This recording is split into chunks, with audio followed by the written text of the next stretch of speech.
안녕하세요. 미스테리북입니다. 오늘의 주제는 실제로 있었던 미스테리한 남자입니다. 시작하겠습니다. 1948년 11월 30일 호주 남부 애들레이드의 서머튼 해변. 이날 19시경 존 라이언스와 그의 아내는 저녁 산책을 하고자 이곳 해변가를 거닙니다. 그러던 중 방조제 부근을 걷던 부부는 전방 20m 부근에서 모래사장과 방파제도를 침대와 베개 삼아 누워있는 남성을 목격하게 됩니다. 남성은 자신의 오른팔을 힘없이 위아래로 움직이고 있었습니다. 19시 30분경 같은 곳을 거닐던 또 다른 부부 역시 이 남성을 목격합니다. 이 부부는 저 남자가 술에 취해 잠든 줄 알고 있어서 그냥 지나갔습니다. 다음날 새벽 6시 30분경 아침 수영 후 친구와 방조제 길을 지나가던 존 라이언스는 전날 보았던 남성을 재차 목격합니다. 존 라이언스는 이 남성이 전날과 같은 곳에서 같은 자세로 여전히 누워있는 것을 보고 무언가 잘못되었음을 깨닫고 이에 그는 즉시 경찰에 신고했고 출동한 경찰에 의해 남성은 죽음이 확인되었습니다. 이 남성의 사망 당시 모습은 확실히 말해 기묘했습니다. 땡볕의 날씨에도 불구하고 남성은 셔츠, 넥타이, 양말, 구두, 니트로 된 스웨터, 코트를 입고 있었던 것입니다. 하지만 한눈에 보기에도 시신과 옷 매무새가 깨끗했기에 경찰은 사건의 조기 종결을 낙관했습니다. 아니, 사건은커녕 단순한 사고사로만 여겼습니다. 해변가를 산책하던 중 갑작스레 급성병환이 왔고 그래서 모래사장에 쓰러지는 누워 그대로 자연사를 한 것이라고 말입니다. 그렇게 경찰은 현장 수사의 필요성을 느끼지 못한 채 남성을 곧 근처 로얄 애들레이드 병원으로 이송시켰습니다. 이날 병원에서 실시된 남성의 부검 결과는 다음과 같았습니다. 사망 추정 시간 12월 1일 새벽 2시경 동공이 정상보다 작아져 있었음. 심장은 평균적인 사이즈로 이상을 찾을 수 없음. 사망 3-4시간 전에 고기 파이 섭취. 뇌 속 작은 혈관, 인두, 위, 십이지장, 양쪽 신장에 울혈이 있었음. 간에서 출혈이 있었으며 급성 위염으로 인한 출혈도 있었음. 비장이 정상보다 3배가량 비대해져 있었습니다. 한편 검사에 참석한 병리학자 드와이어 박사는 다음과 같은 결론을 내렸습니다. 자연사는 아니라고 확신을 했습니다. 아마 독에 의한 중독사 같은데 사망 전 섭취한 고기 파이는 관련이 없고 바비투레이트가 사용된 게 아닐까 싶습니다. 하지만 어디까지나 가설일 뿐이고 참으로 놀라운 게 검사에서도 이 남성의 죽음과 관련해 확실할 만한 것은 아무것도 발견되지 않았다는 겁니다. 검사가 아닌 토마스 클릴랜드 또한 다음과 같은 결론을 내렸습니다. 나중에 흔적이 남지 않도록 짧은 시간 내에 몸속에서 분해되는 독극물을 사용한 것 같다고 말합니다. 즉, 빠르게 분해되는 치명적인 독극물을 남성에게 주입한 것입니다. 따라서 실제 부검이 이루어지기 전에 이미 이러한 독극물은 남성의 몸속에서 이미 분해되었을 겁니다. 남성의 사인으로 확신할 수 있는 사실은 그가 심장이 멎었기 때문에 숨을 거뒀다는 것뿐이었습니다. 참고로 이 남성의 몸에선 주사 바늘 자국이 발견되지 않았습니다. 이 남성에 대한 조사 결과는 다음과 같습니다. 건강 상태는 지병 없이 양호한 상태였음. 40에서 45세가량의 전형적인 영국 인상. 눈동자는 회색이며 머리카락은 연한 적발색. 신장 180, 체중 75에서 80. 넓은 어깨, 호리호리한 허리, 높게 솟은 종아리 근육. 전체적으로 건장한 체구의 근육질이지만 손과 손톱, 발이 모두 부드럽고 깨끗했으며 육체 노동의 흔적 또한 전혀 발견되지 않음. 왼쪽 손목, 발뚝, 팔꿈치에 작은 상처가 존재. 흰색 셔츠, 빨강과 파란색으로 된 넥타이, 갈색의 바지, 양말, 신발, 니트, 스웨터, 회색과 갈색으로 이루어진 더블 브레스트 코트 모두 세련된 고급이었음. 모든 의류의 택들이 제거되어 있었으며 당시 정장 차림에 필수적으로 따라오던 모자 또한 쓰고 있지 않았음. 옷 매무새나 외형 상태 모두 깨끗했으며 면도 또한 말쑥하게 되어 있었음. 남성의 치아를 가지고 조사한 결과 호주 내에서는 일치하는 치과 진료 기록이 없었음. 이 남성의 소지품은 다음과 같습니다. 애들레이드에서 헨리 해변으로 향하는 철도 티켓, 애들레이드에서 글렌엘걸로 향하는 버스 티켓, 손수건, 미국제 금속빛, 담배 및 성냥, 과일맛 추인검. 특이하게도 지갑과 돈은 일절 없었음.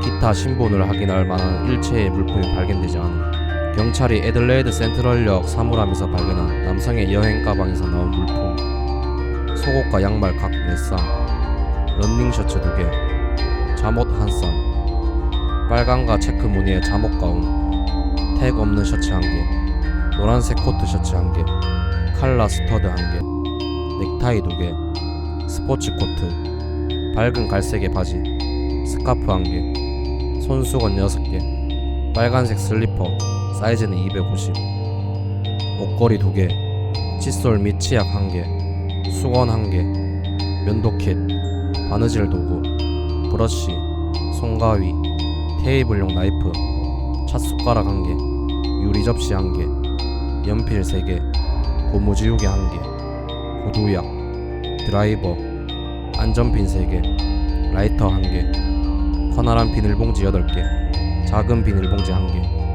항공우편 스티커 2매, 6펜스짜리 은하. 당초 해당 사건을 대수롭지 않게 여겼던 경찰. 그러나 검사 결과를 비롯한 여러가지 미스테리들이 속속 튀어나오면서 수사에 전력을 다하기 시작했습니다. 하지만 수사는 계속해서 난향으로만 빠져들어갔습니다. 처음 남성의 옷가지들 조사 과정에서 신원을 특정 지을 수 없자 현장 주변의 모든 숙박시설과 철도역을 대상으로 수사를 펼친 결과 1949년 1월 14일 남성의 여행 가방을 찾아내는 데는 성공한 경찰. 그러나 여행 가방 속 소지품들로도 신원을 특정 지을 수 없었고, 다만 남성의 일부 소지품이 미국제와 관련이 있으며 동시에 남성 역시 미국풍의 영향을 받았으리라 추정될 뿐이었습니다. 그러나 경찰은 강력한 증거물을 가지고 있었습니다. 바로 남성의 지문과 온전한 얼굴입니다. 경찰은 남성의 지문 채취에 영어권 나라에 보내어 수사 협조를 요청했고, 시신의 얼굴 사진을 호주 내 모든 신문사에 싣기도 했습니다. 하지만 믿을 수 없게도 FBI를 비롯한 영어권 나라들의 수사국에선 지문의 소유자를 알 수 없다고 전해왔으며 남성의 얼굴 사진을 보고 아는 사람이라며 연락을 해오는 이들도 없었습니다. 마치 이 남성은 세상에 존재하지 않던 사람 같았습니다. 결국 경찰이 알아낸 것은 2가지뿐이었습니다. 하나는 남성의 사건 당시 행방. 이 남성은 1948년 11월 30일 애들레이드 센트럴역에 도착해 헨리 해변으로 향하는 철도 티켓을 끊었습니다. 그러나 어째서인지 남성은 헨리 해변행에 몸을 씻지 않은 채 자신의 여행용 가방을 물품 보관소에 보관했습니다. 아마 공중 목욕탕이나 공중 화장실 같은 곳에서 몸을 씻고 면도를 하느라 기차를 놓쳐서였던 것 같습니다. 할 일 없이 남성은 버스 터미널로 가 글렌엘그행 티켓을 끊고는 점심쯤 그곳에 도착했을 것입니다. 하지만 이후의 행방은 묘연합니다. 마지막으로 19시경 서머턴 해변에 죽은 듯이 누워있던 남성은 저녁으로 고기 파이를 먹고선 자신이 누워있었던 곳에서 죽음을 맞이했습니다. 정장에 스웨터와 코트 그리고 구두를 신은 채 한여름의 해변가에서 이처럼 보다시피 그의 사건 당시 행방 또한 미스테리로 가득 차 있습니다. 2번째는 남성이 가지고 있던 의미심장한 소지품에 대한 것입니다. 1949년 4월 애들레이드 대학의 병리학 교수이자 호주 내 유명 생물학자였던 존 클릴랜드는 남성을 재차 분석하던 와중에 이 소지품의 일부를 발견합니다. 이 소지품의 일부는 남성의 바지 속 비밀스레 조그맣게 수놓여있던 주머니에서 발견되었습니다. 찢겨진 종이에 적혀져 있었던 것은 바로 이것입니다.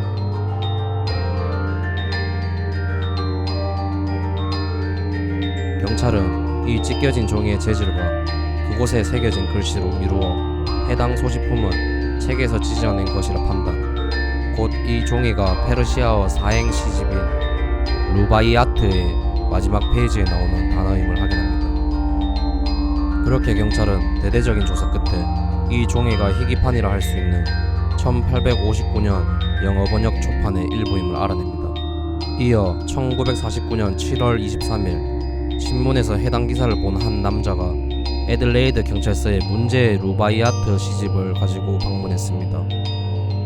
그리고 놀랍게도 그가 가지고 온 시집에서 뜯겨져 나가 있던 부분과 남성의 소지품이었던 종이 조각이 정확히 일치했습니다.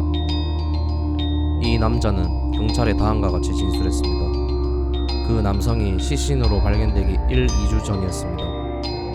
글레넬그 부둣가 도로에 저와 제 처남이 차를 주차했었는데 그 이후 차량 뒷좌석에서 이 책을 발견했습니다. 하지만 저와 제 처남은 누가 놓고 내렸으려나 하고는 별다른 신경을 쓰지 않고 있었습니다. 당시 저와 제 처남은 차량 뒷좌석은 문을 잠그지 않곤 했는데 신문에서 본 기사를 보곤 혹시나 싶어 그 책을 펼쳐보니 페이지 일부가 찢겨져 있었습니다. 이에 경찰은 현미경을 동원해 이 책과 남성의 소지품을 대조한 결과 문제의 소지품이 바로 해당 책에서 찢어낸 것임을 밝혀냅니다. 그리고 더불어 책 뒤쪽의 공란에 연필로 적혀있는 의미불명의 암호문을 발견합니다. 또 이 밖에 책에는 2개의 숫자열들이 적혀 있었는데 경찰은 그 숫자가 전화번호임을 알아내고는 문제의 번호로 전화를 걸었습니다. 첫 번째 번호로 건 전화의 주인은 은행이었습니다. 하지만 그 은행에서는 남성과 관련한 어느 것도 찾아낼 수가 없었습니다. 두 번째 번호로 건 전화에선 한 여성이 받았는데 그녀는 사건 현장 400m 부근에 살던 테레사 파울이었습니다. 하지만 테레사 파울은 경찰과의 통화에서 남성과의 관계를 부정했습니다. 허나 경찰은 그녀가 남성과 관계가 있다고 확신하고는 끈덕지게 수사 협조를 요청했습니다. 그녀가 사건 당일인 1948년 11월 30일 집에 없었으며 그녀의 이웃이 말하길 언젠가 웬 이상한 남자가 전화를 걸어와 그녀에 대해 물은 적이 있다고 증언했기 때문입니다. 그렇게 끝내 경찰의 끈질긴 요청에 테레사 파울은 남성을 그대로 본뜬 흉상을 직접 확인해 주기로 했는데 거기서 그녀는 흉상을 보자마자 기절하듯 놀랬다고 합니다. 이 부분에서 경찰은 그녀를 더욱 의심하게 됩니다. 당시 남성의 얼굴 사진이 이미 호주 전역에 알려진 상태였으며 종군 간호사 경험이 있던 그녀가 고작 시신을 본뜬 흉상을 보고 놀랐을 리는 없습니다. 그렇다면 테레사 파울이 그렇게 놀랬던 이유는 자신이 평소 잘 알던 이의 죽음을 실제로 확인하게 되자 자신도 모르게 그런 반응이 나왔던 것일 수 있는 법이었습니다. 결국 남성이 지니고 있었던 루바이아트 시집에 그녀의 전화번호가 적혀 있었다고 말하는 경찰에게 테레사 파울은 다음과 같은 진술을 합니다. 제가 종군 간호사이던 시절 알게 된 알프레도 복살이라는 장교에게 루바이아트 시집을 선물한 적이 있습니다 라고 이에 경찰은 사건의 실마리가 풀렸다고 생각했습니다. 남성의 정체가 바로 알프레도 복살이었다고 말입니다. 허나 실제 조사에 들어가자 알프레도 복살은 멀쩡히 살아있었고 테레사 파울이 선물했다던 시집 또한 온전히 보관 중이었습니다. 게다가 그 시집은 1924년판 번역본이었습니다. 결국 끝내 해당 사건은 미제로 남게 되었고 남성의 신원 또한 지금까지도 미지로 남아있습니다. 현재 이 사건과 관련해서는 소설과 같은 공상만이 가능한 상태입니다. 도대체 남성은 누구였을까? 남성은 혹시 스파이였을지도 모릅니다. 제2차 세계대전 종전 직후였던 당시는 각국의 스파이들이 저마다 신분을 숨긴 채 사회와 단절한 상태로 작업을 벌이던 시대였습니다. 만약 이 남성이 스파이였다고 가정한다면 그의 얼굴이 호주는 물론 영어권 나라에 폭넓게 퍼졌음에도 지금껏 남성을 안다는 사람이 한 명도 나서지 않은 게 설명될 수 있습니다. 또 건장한 체격과 고운 손발, 신분을 증명할 만한 것들을 제거하거나 휴대하지 않던 점, 값비싼 소지품들과 차림새를 하던 점들도 말입니다. 어쩌면 스파이였던 남성과 종군 간호사였던 시절의 테레사 파울 사이에서 의도치 않은 로맨스가 존재했을지도 모릅니다. 그녀는 1946년 갑작스러운 임신으로 부모님의 집에 머물면서 1947년 7월 아이를 낳습니다. 그런데 미혼모였던 그녀가 아이의 성을 존슨으로 짓는데 실제로 3년 후인 1950년에 그녀는 프레스티지 존슨이라는 남자와 결혼을 합니다. 이상한 점은 프레스티지 존슨은 1936년에 초혼을 한 뒤 1950년 이혼과 동시에 테레사 파울과 재혼을 했다는 사실이며 이는 단순한 불륜의 결과였던 것일까. 근데 더욱 이상한 점은 경찰로부터 조사를 받던 당시에 아직 미혼모였던 테레사 파울이 자신이 결혼한 상태라고 진술했다는 사실입니다. 그렇게 그녀는 경찰의 조사가 있고서 얼마 안 있어 프레스티지 존슨과 결혼식을 올렸습니다. 한 가지 재미있는 사실이 있습니다. 서머턴 해변에서 발견된 남성이 매우 희귀한 특징을 가지고 있다는 게 그것입니다.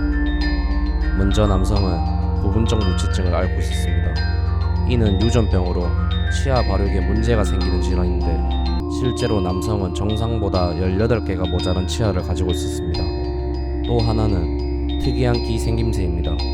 이 남성의 귀는 위의 구멍이 아래의 구멍보다 면적이 큰 매우 희귀한 유전적 특징을 지니고 있었습니다. 이처럼 남성이 지니고 있던 치아와 귀의 특징은 각각 2% 정도로 발생하는 희귀한 유전입니다. 그런데 2010년 입수된 사진에서 테레사 파월의 아들은 놀랍게도 이러한 두 가지 유전적 특징을 모두 지니고 있었다고 합니다. 이러한 유전적 특징이 단순히 우연의 일치일 확률은 1에서 2천만 분의 1의 확률입니다.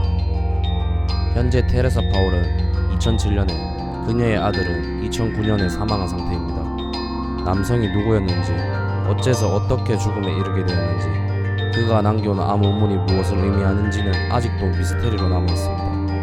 그리고 해변의 남자는 여전히 말이 없습니다. 남성의 시신이 발견되는 당시 그의 뺨과 셔츠 카라 부분으로 반쯤 태우다가만 담배가 떨구어져 있었습니다. 그 담배는 켄시타스 클럽 브랜드의 담배였습니다. 헌데 남성의 주머니에서 나온 담배값은 아미 클럽 브랜드의 것이었습니다. 당시 흡연자들은 비싼 담배값을 버리지 않고 가지고 다니면서 그곳에다 저렴한 담배들을 휴대해 다니곤 했습니다. 마치 고급 담배 케이스인 것 마냥, 또는 자신이 이런 비싼 담배를 태운다는 일종의 가시욕의 말입니다. 헌데 이 남성의 경우 저가 브랜드인 아미 클럽 브랜드의 담배값보다 고급 브랜드인 켄시타스 클럽 브랜드의 담배를 휴대한 것이었습니다. 한편 남성의 검사에 참여한 이들은 남성이 독에 의해 사망한 것으로 추측했으나 어떠한 독극물이 사용되었는지, 또 독극물의 주입 방법은 어떻게 되는지를 끝내 알아내지 못했으며 시신에서도 주사바늘을 찾아내지 못했습니다. 호주 경찰은 당시 별다른 조사 없이 남성의 담배값과 담배들을 처분했습니다. 작년 11월 호주 내 인기 서사 프로그램인 60분에 출연한 테레사 파월의 딸은 다음과 같은 주장을 했습니다. 엄마가 경찰에게 거짓말을 한 거죠. 엄마가 생전 저에게 말했죠. 나는 서머턴 해변의 남자가 누군지 안단다. 그의 신원은 경찰보다 높은 수준에 있단다. 엄마는 생전 공산주의자였고 러시아 말도 할 줄 알았어요. 어쩌면 엄마와 서머턴 해변의 남자는 소련의 스파이였을지도 몰라요.